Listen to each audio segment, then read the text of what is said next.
Nakakita na ba kayo ng ganito? Stainless steel vegetable spiral cutter chopper slicer kitchen tool for only 59 pesos at meron siyang 9 sold, pare. Eh, mahilig ka na rin sa online shopping, eh, di ba? Ito, pare, oh. Ninong Rai merch, pare. Available na yan. Search lang, di ba? So, patatas na binalatan last week. Kukuha tayo nito. Tatansyahin natin. Pag may butas, pasakan. Si tutulak, iikuti na ganyan.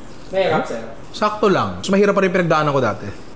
Oh! Saan ka makakita ng ganyang patatas? Mas pwede mong paghiwalayin yan. Twister price! Pare, di ba ang galing? Ito, mahaba sa carrots. Pasok natin dyan. Tapos ganun din, ikot lang. Oh!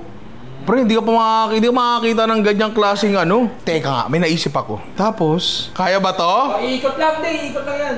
Magsasamahin natin. Ah! Pucha, pre, magkakaldereta ka, ganyan yung patatas carrots, no?